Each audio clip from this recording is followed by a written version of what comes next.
We are in 1 Kings, that is correct. 3, 2, 1, we're live. Hello everybody. Facebook, on tape. Welcome to Tuesday night Bible study class. In case you can't tell by looking at me, I got soaking wet tonight. It was pouring down rain. And we've been in here an hour and I have still not dried out. So, give you an idea how soaking wet I was.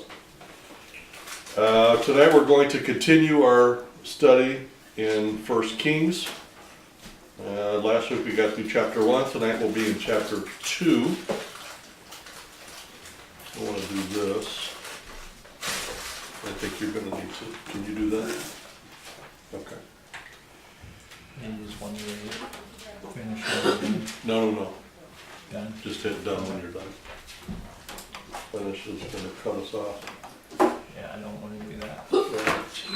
So, okay, second chapter, 1 Kings. Now remember, last week we talked about how Solomon was going to become king and David was on his deathbed. And tonight we're going to pick up where we left off. But before we get started, I want to take this opportunity to do and say a couple of things. First, I want to say thank you to Renee for dinner. We had sandwiches and rice and brownies and tea, and it was awesome. I had helpers. I had helpers. Who were your helpers? Lori, Ivy, and Kathy made brownies for me, for us. Kathy, Lori, and Ivy. Yes. So it was a group affair this week. Thank you all. I appreciate it. It was good. Now, usually while we eat dinner, I try to talk about a subject, and tonight what I talked about was building the kingdom and building God's house. Building God's kingdom is about leading people to Jesus. Building God's house is about building the church, or the Bible study, or the whatever. So we talked about all of the things that Jesus had blessed this class with over the years. And this class has been meeting straight for somewhere between 10 and 12 years. We haven't decided exactly. But through the years, God has blessed this group. We've led many people to Jesus. It's been awesome. And so once a year or twice a year, I try to touch on the importance of doing that, asking people to Bible study. And in return for that, I make everybody in class a promise. And that promise is this. If you bring them to this class, they will always hear the gospel. Always, always, always. So when that happens, it gives an opportunity to ask questions, to find out if they're saved or if they're not, and what we need to do to go from there. So that was what we talked about tonight over dinner. Now one of the things that we do when somebody brings somebody to class and they stay for a while, whatever a while is, I give everybody a cross to wear. And it's not a reward, it's not an incentive, it's just a reminder. Because when you bring somebody to a Bible study class and they stay around a while, you go through a whole lot of no's. You go through a whole lot of maybes and sure I'll be there, and they never show up. And like my boss used to say when I was selling insurance, the numbers are the numbers. And the cross that I hand out that they could put on their shirt is to remind them that being a Christian and leading people to Jesus is all about perseverance. It's not about the numbers. I mean, it's not about how many you lead. It's about persevering in doing God's will. Just because you've been turned down 17 times in a row doesn't mean you're going to be turned down 18. But if you look down and look at the cross and remember, it's all about persistence. So you ask the 18th person. It may be the 18th person that comes that needs to be saved. So it's hard to not get discouraged. I get it. But for that one person, if you ask 18 people a year and one person comes and gets saved, and you live for 50 years, you led 50 people to Jesus. Now, you had to go through 1,000 rejections or 1,000 no's. That's a lot of no's. That's a lot of rejection. Those guys are used to that though. So that's what we talked about. So tonight, as we carry on, I want to start with, we're in the book of 1 Kings. We're going to start on chapter 2.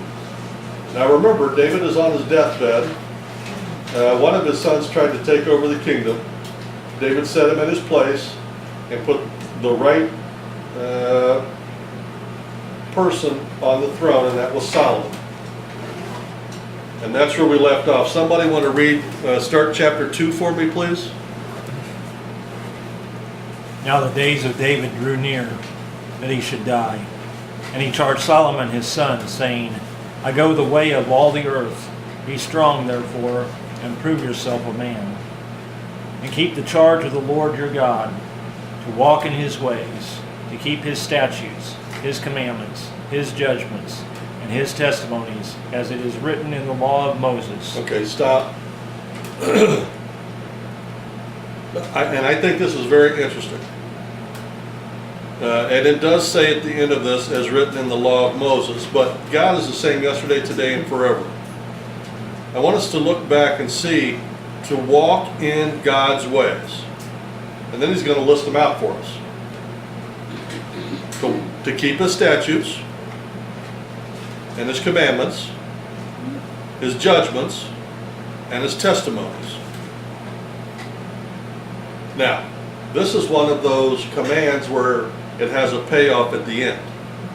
So if you do those 4 things, what does David say God's going to do?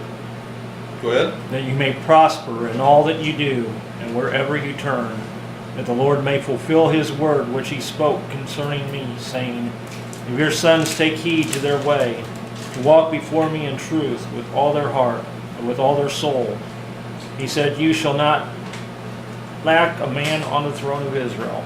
Wow, that's a big promise. So God asked 4 things from David's son, Solomon. And in return, God has promised this: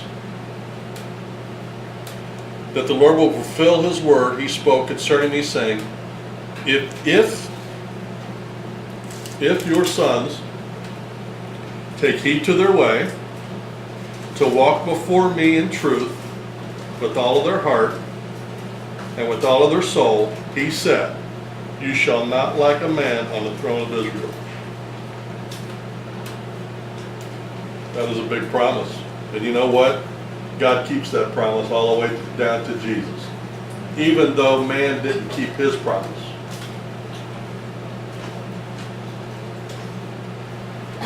Okay, keep going. Moreover, you know also what Joab, the son of Zeruiah, did to me, and what he did to the 2 commanders of the armies of Israel, to Abner, the son of Ner, and Amasa, the son of Jether, whom he killed. And he shed the blood of war in peacetime, and put the blood of war on his belt that was around his waist, and on his sandals that were on his feet. Okay, so hang on. Just so you know what's going on here. David is on his deathbed, and he's told Solomon, here's what God said, and here's what God wants. Okay, we covered that. Now he's going through and he's saying, okay, now here's what I want. And he goes through and he says, now you know these guys and what they did. They killed these people, they did this, they have blood on their hands. Okay, so what do you think he wants them to do? Go ahead. Therefore do according to your wisdom, and do not let his gray hair go down to the grave in peace. Okay, what does that mean? Do not let his gray hair go down to the grave in peace. What does that mean? I think it means he's to bring judgment on them. He is. That means don't let him grow old and peaceful. Whatever your wisdom tells you to do it, and do it quickly. Go ahead. But show kindness to the sons of, how do you say that? Barzillai, Barzillai, the Gileadite. Gileadite, and let them be among those who eat at your table. For so they came to me when I fled from Absalom, your brother. Okay, so these two guys took care of David. So David has said, okay, these guys, they shed blood, they did war, they did these things. What he's really saying is, I want you to kill these guys. And these two guys, they were with me in the tough times. And I want you to have them eat at your table. Now that eat at your table, what does that mean? Well, it's an honor, wasn't it? An honor to eat at the king's table? It is, and that does literally mean to eat at his table every night. But it also is an honorable thing. I mean, if back in those days, if somebody said, I ate at the king's table every night, I mean, they were like, like royalty, all right? So what he's saying is, these two were with me, so I want you to honor them for the rest of their life because of what they did for me. Okay, go ahead. And see, you have with you Shimei, the son of Gera, a Benjamite from Bahurim, who cursed me with a malicious curse in the day when I went to Mahanaim. But he came down to meet me at the Jordan, and I swore to him by the Lord, saying, I will not put you to death with the sword. Now, therefore, do not hold him guiltless, for you are a wise man and know what you ought to do to him, but bring his gray hair down to the grave with blood. Okay, there's that saying again. So David has said, okay, these guys treated me bad. I want you to kill them unless you can think of something better, but whatever it is you do, I want you to do it quick. These two guys did me right. They stood by me in the tough times. I want you to honor them for the rest of their lives.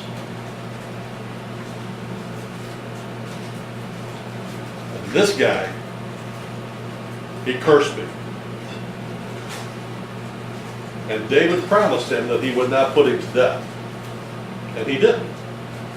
But now he's telling Solomon, you didn't promise that. I did. Yeah. Now I want you to deal with him. And do it quickly so his gray hair doesn't go down to the grave in peace, which means don't let his hair turn gray and don't let him have peace. Which means do it soon. All right? All right, go ahead. So David rested with his fathers and was buried in the city of David. Okay. So you understand, so David rested with his fathers. You understand that means he died, right? Okay. The period that David reigned over Israel was 40 years. Okay, now that's interesting. Numbers in the Bible mean something. The number 40 is an interesting number. Always, 40 days, 40 nights, 40 years in the wilderness. 40 is an interesting number. It is the number of completion.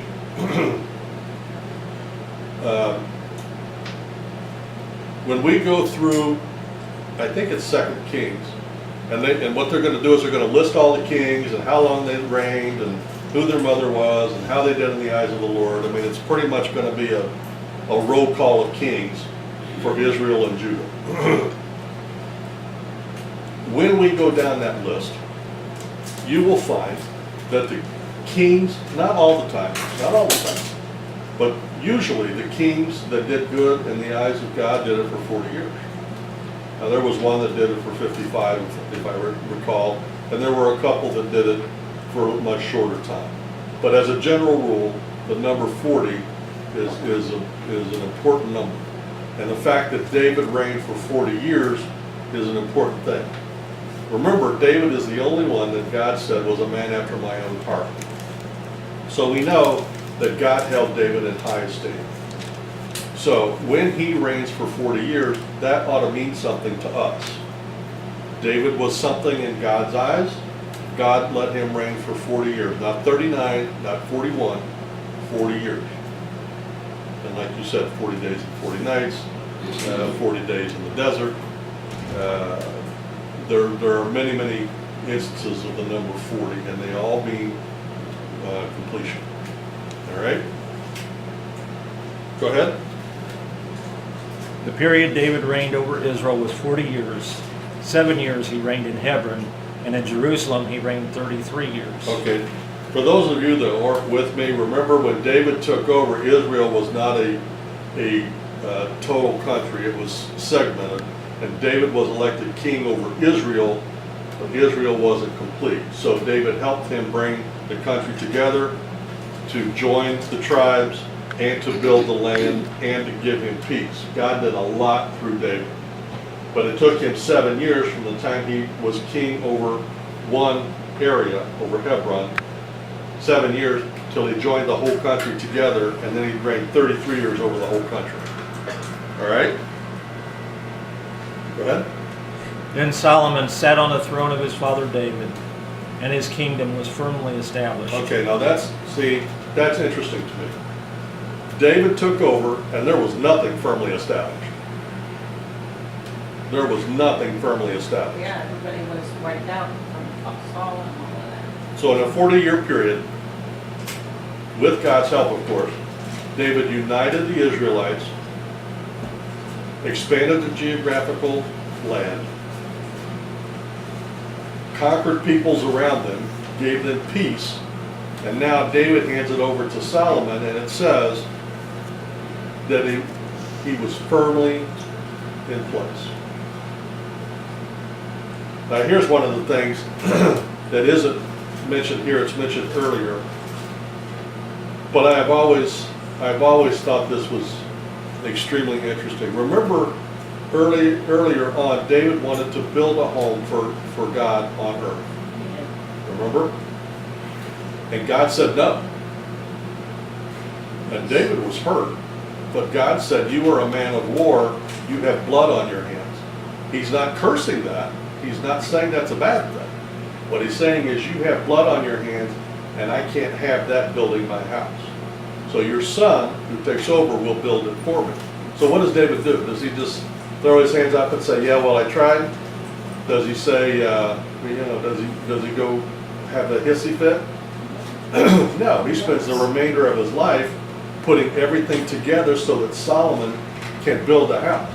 He gathers all the timbers, the gold, the silver, the money, everything that he could possibly do to make that happen is what David does with the rest of his life, which I hadn't planned on this being true, but is exactly what we talked about earlier today. David couldn't build the kingdom, but he sure helped build God's house. He didn't build God's house, but by golly, he sure did help it, and he spent the rest of his life doing it, which is exactly what we should be doing. Okay? Go ahead.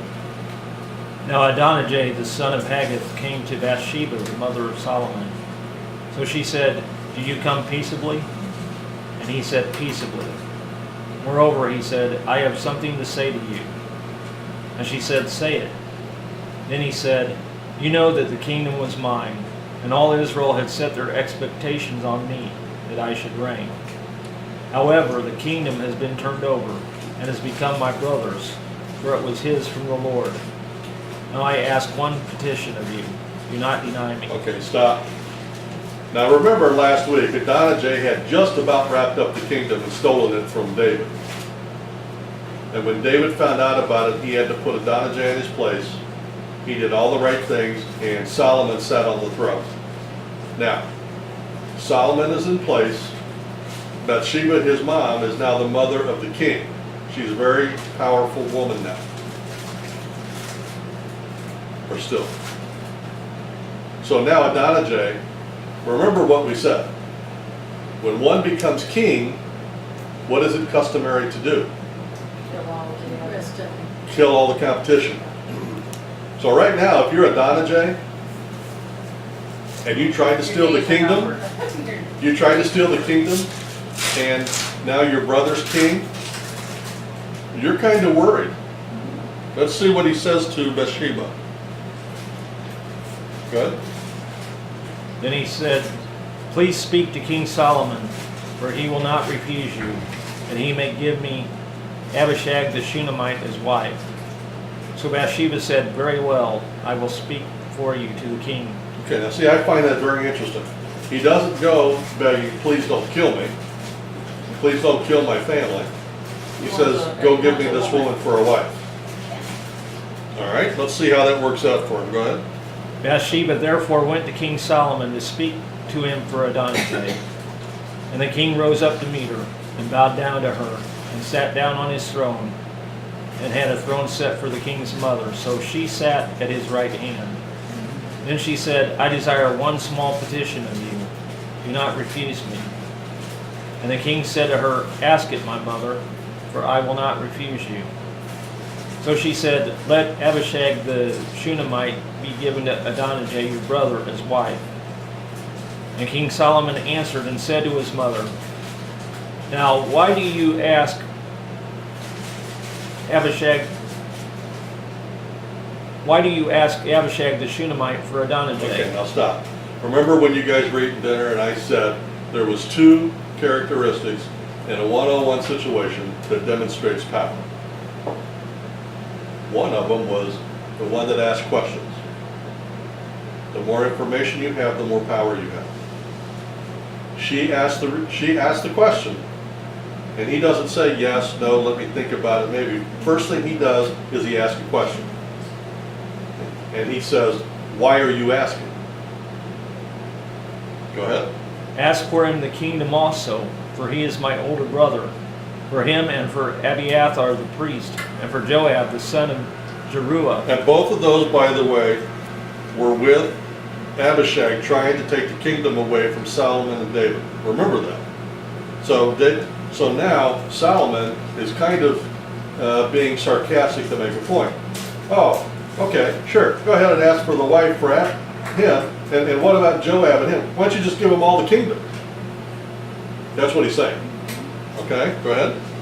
Then King Solomon swore by the Lord, saying, May God do so to me, and more also, if Adonijah has not spoken this word against his own life. Okay, stop. Solomon sees right through this. He knows his mother is not asking. He knows Adonijah asked.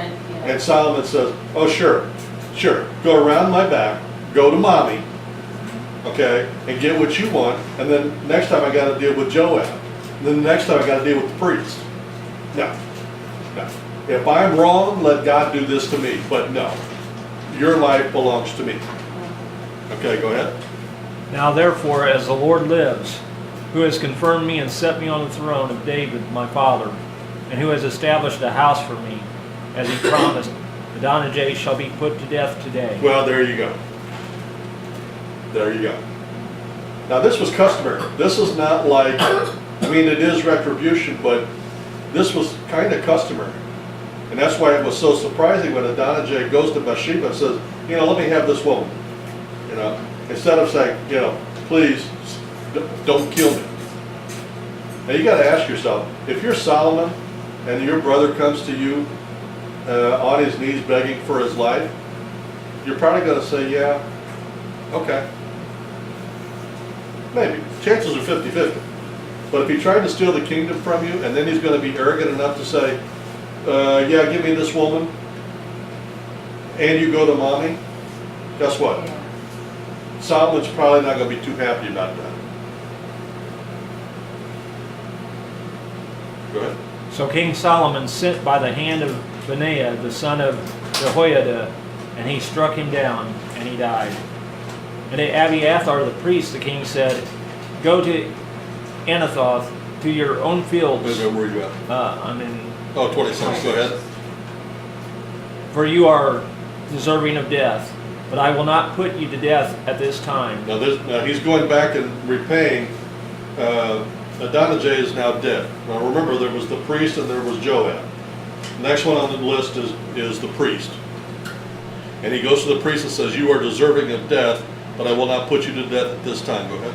Because you carried the ark of the Lord God before my father David, and because you were afflicted every time my father was afflicted. So Solomon removed Abiathar from being priest to the Lord, that he might fulfill the word of the Lord which he spoke concerning the house of Eli at Shiloh. Then news came to Joab, Okay, this is number 3 on the list. Let's see what happens to Joab. for Joab had defected to Adonijah, though he had not defected to Absalom. Uh-oh. So Joab fled to the tabernacle of the Lord Of course he did. and took hold of the horns of the altar. Okay, now the horns of the altar. The horns of the altar was kind of like today, if the police are after you for whatever reason and you run into a church and you claim, I can't remember the word, Asylum. asylum, you claim asylum. They can't touch you. Well, I don't know if it's still that way today. It used to be that way in this country. You know, if you were here illegally and the police chased you and you ran into a church and claimed asylum, they couldn't get you easily anyway. They honored that. So the horns of the altar is what that is. As long as you're holding on to that, nothing is supposed to happen to you. Go ahead. And King Solomon was told, Joab has fled to the tabernacle of the Lord. There he is by the altar. So he runs in, grabs the horns by the altar, and everybody's honoring that, leaving him alone. So if somebody goes to Solomon and says, okay, he went in there and he grabbed the horns of the altar, what are we going to do? And I want you to think about this for a second. Holding the horns of physically holding a horn. Solomon could easily have said, let him stand there. He's got to eat sometime. He's got to go to the job sometime. And as soon as he takes his hands off, kill him. Kind of short-sighted on Joab's part. Why he didn't flee the country has always amazed me. So, but anyway, go ahead. Then Solomon sent Benaiah the son of Jehoiada, saying, Go, strike him down. So Benaiah went to the tabernacle of the Lord and said to him, Thus says the king, Come out. And he said, No, but I will die here. And Benaiah brought back word to the king, saying, Thus said Joab, and thus he answered me. Then the king said to him, Do as he has said, and strike him down and bury him, that you may take away from me and from the house of my father the innocent blood which Joab shed. So the Lord will return his blood on his head, because he struck down 2 men more righteous and better than he, and killed them with the sword. Okay, remember who he killed? Abner the son of Ner, the commander of the army of Israel, and Amasa the son of Jether, the commander of the army of Judah, though my father David did not know it. He also killed Absalom. Go ahead. Their blood shall therefore return upon the head of Joab, and upon the head of his descendants forever. But upon David and his descendants, upon his house and his throne, there shall be peace forever from the Lord. So Benaiah the son of Jehoiada went up and struck and killed him, and he was buried in his own house in the wilderness. The king put Benaiah the son of Jehoiada in his place and over the army, and the king took Zadok the priest in the place of Abiathar. Okay. So, this part of this chapter is all about Solomon condensing his power and taking care of old business and putting in place his team. Now, if you don't remember, Joab was David's number one guy. He was the enforcer. He was the head of the army, and he was a great general. He did wonderful things for David and for Israel. But he made one huge mistake. Well, he made a couple of mistakes, of which David didn't know about. How Solomon knew is beyond me. But the last and biggest one was defecting from David and going to Adonijah. So, the slate is now clean. Adonijah is dead, the priest is dead, Joab is dead, and now Solomon has got his people in those 2 slots, the priest and the head of the army. Okay? So, and he says,